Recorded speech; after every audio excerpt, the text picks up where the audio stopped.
At the beginning of the movie, we are dropped right into the middle of the ocean, cold, vast, and full of secrets.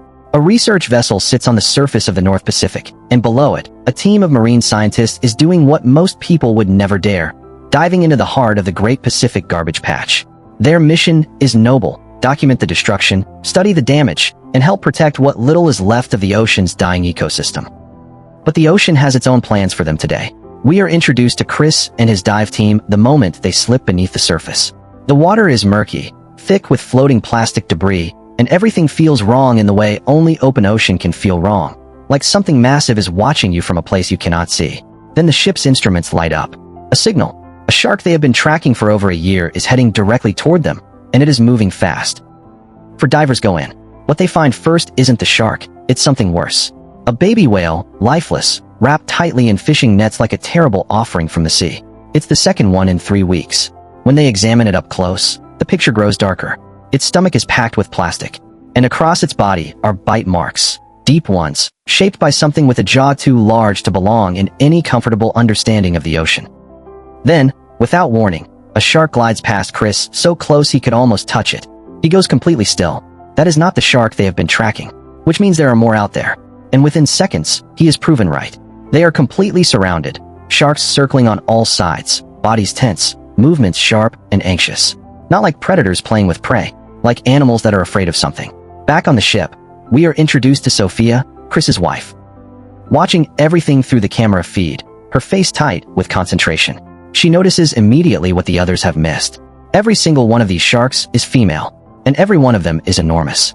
Then the shark they have been tracking finally arrives. Her name is Lilith, and she is nothing like what they prepared for. 3 months ago, Lilith measured 2.5 meters, large, but trackable. Something that existed within the boundaries of what science said was possible. What emerges from the dark water now is 7 meters of muscle, power, and biological impossibility. She has grown nearly 3 times her documented size in less than 90 days. That kind of growth does not happen. And yet, there she is. Chris knows immediately that they need to leave. But Sophia, watching from the surface, makes the call that will define the next 3 years of her life. She asks him to collect a blood sample first. Just one. Just a few more seconds. Chris moves toward Lilith, raises the syringe, presses it against her skin, and that is all it takes. Lilith explodes into motion, violent and furious, scattering the divers in every direction. Before anyone can reach the surface, she begins circling, faster and faster, a 7-meter body cutting through the water at terrifying speed. On the ship, the camera drops from Sophia's hands. All she can hear now is chaos. Screaming, splashing. The horrible sounds of something going catastrophically wrong beneath the surface. Sophia grabs a harpoon and goes in. What she finds in the water stops the breath in your chest. Chris's severed hand, drifting slowly through the dark. She keeps moving. She keeps searching. And then Lilith appears directly in front of her, still for one surreal moment, almost calm, and then lunging. Sophia fires the harpoon on pure reflex. Lilith recoils. But the net tangled around her fin catches the line, and suddenly Sophia is connected to a 7-meter shark that is diving hard and fast into crushing darkness. The pressure builds in her ears, her lungs, her skull. She gets her knife free, cuts the net, and fights her way back to the surface. She survives. Her team does not. Cut to 3 years later. Paris. Sunlight. A city that has absolutely no idea what is coming.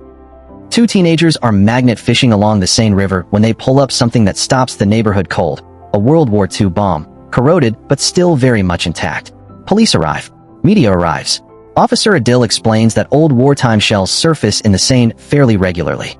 They have never gone off. Everything is fine. It is not fine. We find Sophia working at an aquarium now, trying to convert her grief into purpose.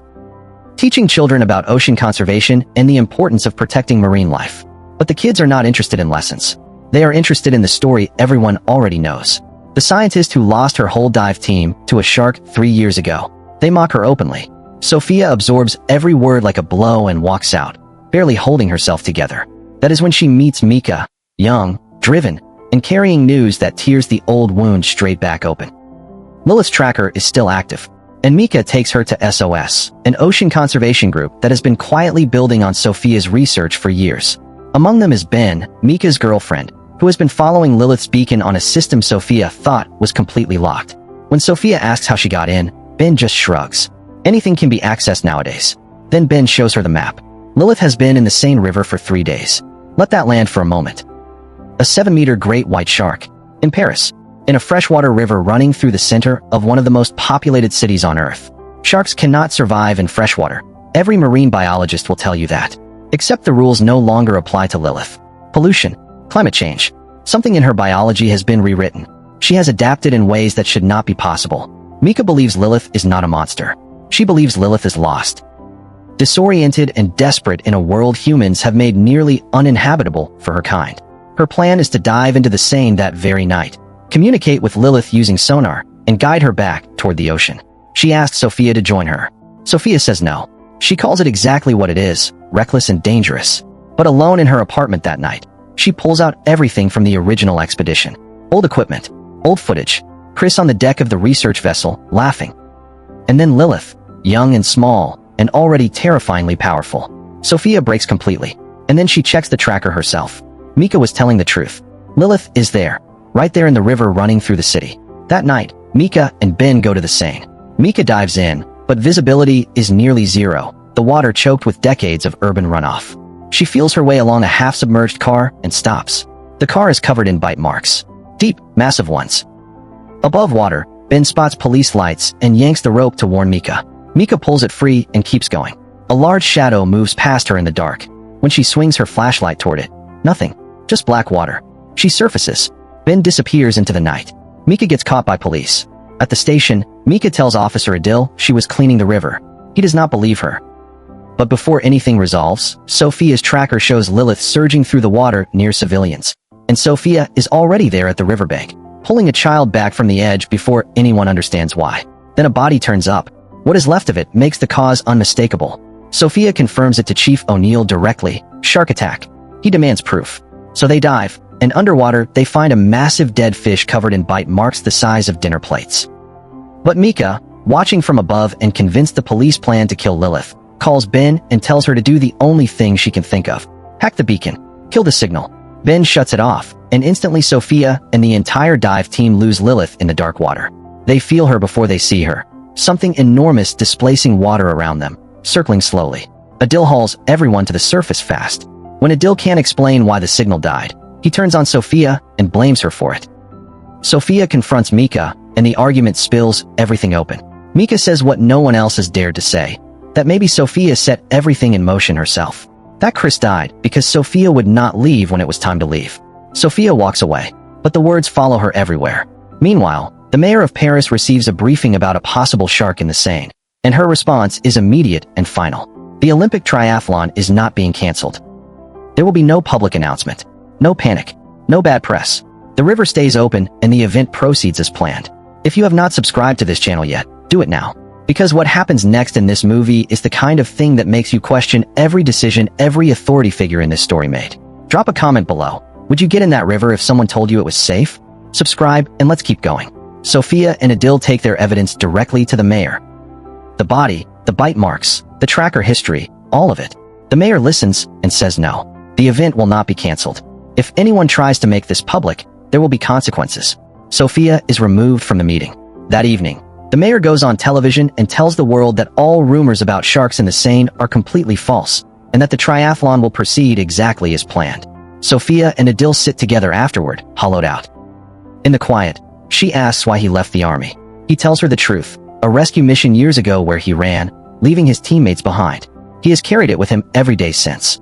He refuses to be that person again, and something in Sophia hardens into resolve.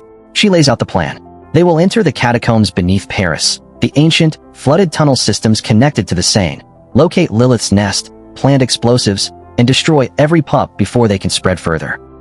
They will have exactly 3 minutes after detonation to clear the tunnels before the structure collapses on top of them. A handful of officers agree to help, all off the books, all knowing exactly what they are walking into. Above ground, the triathlon begins. Crowds line the riverbanks. The mayor waves for cameras. Everything looks perfectly controlled. Sophia and Adil descend into the water. When they activate a flare, the light reveals something that makes every instinct scream. Dozens of baby sharks, surrounding them on all sides. They move carefully. The bomb experts place charges while Sophia runs the sonar, trying to draw Lilith in. Lilith does not come. Then one of the experts is hit. The pups move together like a single organism and tear into him in seconds. The detonator slips, sinks. The second expert swims for it, grabs it, presses the button, and is gone. 3 minutes on the clock. Sophia grabs Adil, and they run. The explosion tears through the ancient stone behind them, a wall of fire and force destroying everything in the nest. They burst through the surface, gasping and bleeding, barely alive. Officers pull Adil out, injured. Sophia goes back in, because Lilith survived the blast. They come face to face in the water, the creature that destroyed her life and the scientist who has been chasing her ever since. Sophia breaks the surface, screaming a warning, but Lilith is already under the boat.